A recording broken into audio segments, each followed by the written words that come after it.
Hi guys and welcome along. Today we are going to do some really nice detailed work doing a little pine cone here. So get your paints and let's get started. Right then, so today we're painting this pine cone here and we're going to do a really detailed little botanical study of it. So to start off I've done a little bit of an outline.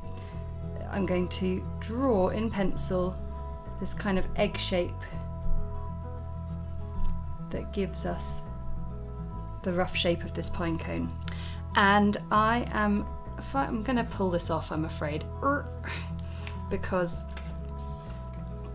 it just makes my life a whole lot easier.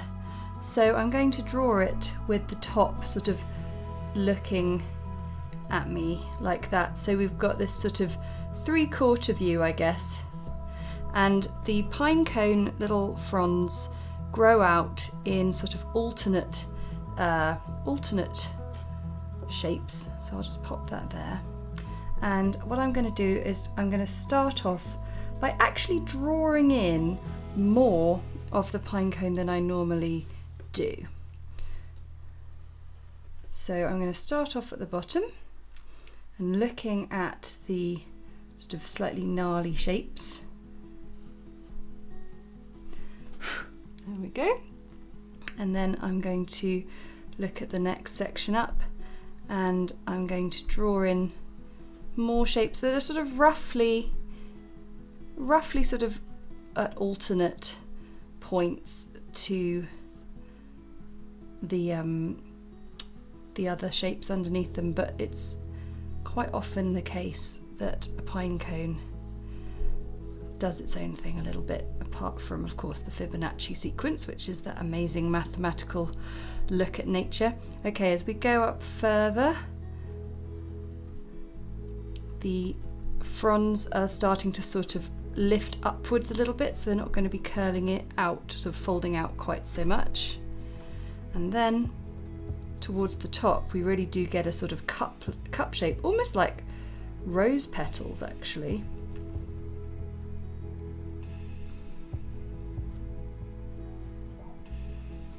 So for things like this, I do like to draw as much as I can to help myself out. There we go. Now I'm drawing you this pine cone because I really enjoyed painting it for my new Christmas card design. And you see here, this is the pine cone that we're going to create so that you could probably create your very own Christmas card designs. The thing I love about a pine cone is it takes us through from autumn right up to winter. So we're going to get a lovely kind of full seasonal approach with this pine cone. Okie dokie, I'm going to start off with a series of layers and I want a nice sort of ochre colour that I've got here. That's yellow ochre. And then we want something a little cooler. So I've got my burnt sienna and then we can use that to mix in with all sorts of lovely sort of cool shades.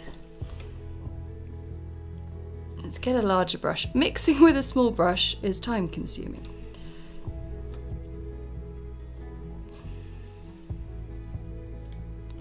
I'm a big fan at the moment of French Ultramarine as my sort of shadow mix blue, but of course Prussian Blue is another favourite, and Prussian Blue, easy for you to say, is a great colour if you want a sort of greeny hint to your shadow. Okay, we've got three really nice colours there. I'm going to go back to using my 2/10 brush and I'm going to look at each little section individually. So I'm going to start off by just sort of outlining the shape, because even with pine cones we get sort of light and shade. And then I'm going to pick up my shadow mix and I'm just going to fill it in from where it's just jutting out there. And then for a little bit of extra texture, I'm just going to use my brush to paint a few of those dashes in the little unpainted space.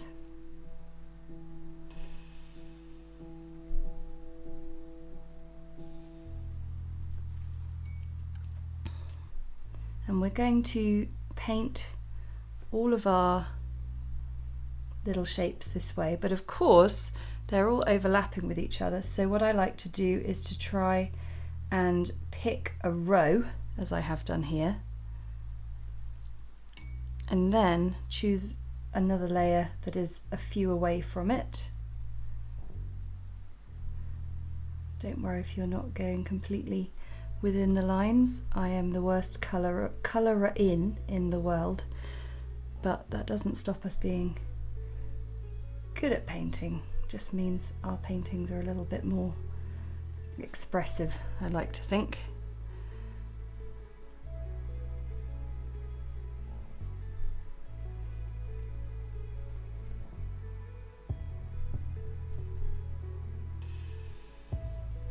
So we're going to fill in all of that, and then we'll allow it to dry, and we will come back for the next stage. Now that's dry, we can start looking at a bit of detail. So each little section I'm going to look at individually. So the first thing is to create just a little sort of ridge almost on each one around that end, and also sometimes if the pencil hasn't sort of completed the shape, to just try and work out filling in the gaps where everything falls into place.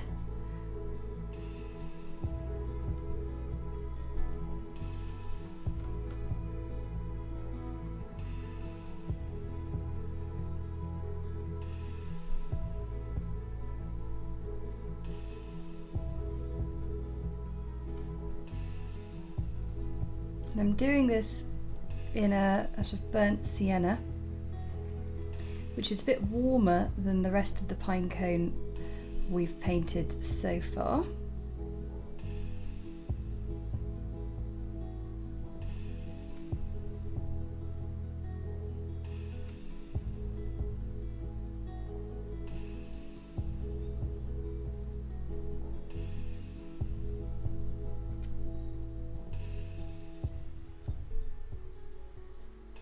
And you'll see that I haven't had to go back into my palette and get any more water or paint on the brush.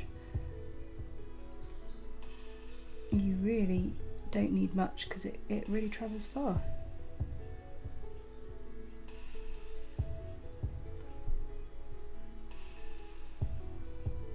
So this is just helping me define all the shapes that weren't quite there yet. Okay, now with that clean wet brush, I can just go back in and just blend a fraction, getting the colour that's already on there to just go a little bit further.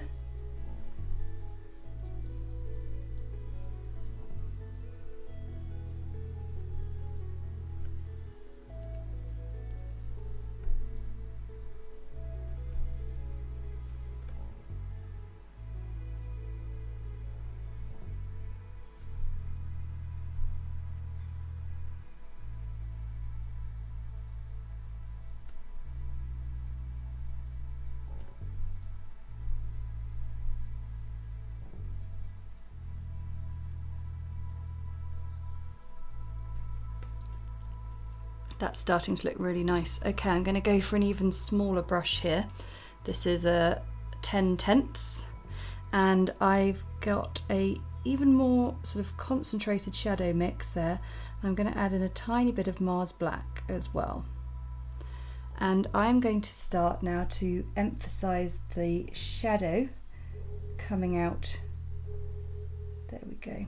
And that is being done just by adding those little dashes that we had begun to do in that first round.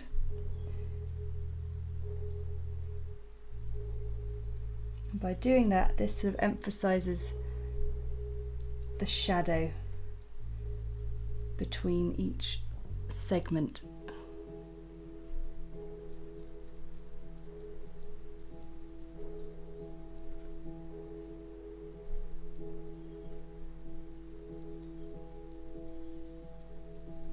You've got to imagine the sort of central kernel of this thing, and that these little lines that we're painting are sort of emanating from that centre, and that will just really help you visualize how to do your shading, but also it will help the finished piece look a lot more cohesive.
If you are looking at this and thinking this is all very nice, but I would also rather like to buy some of your Christmas cards, Harriet, then you are very welcome to. The links to my shop are in the first bit of the episode notes below. We've got an Etsy shop, Not in the High Street shop, and a website shop of my own, so you are spoilt for choice there. There's a few variations in the products between the different shops, but on the whole, Christmas cards are available on all of them.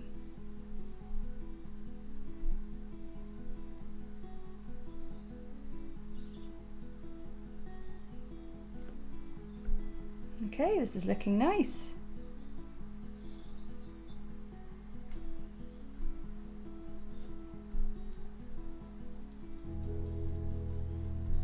So we'll let this dry, have one last look over it and see if there's anything more we need to do. I've let it dry. I've also rubbed out the pencil, and I think that's looking really nice. There are just one or two little places where I think we could do with a tiny bit more definition.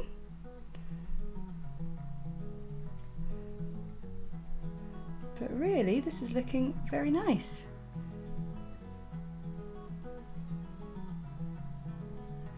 So the cool thing about this little pine cone is, although it looks very detailed, it wasn't a hugely time-consuming project, so it's the kind of thing that you could put into a nice Christmas wreath without too much trouble.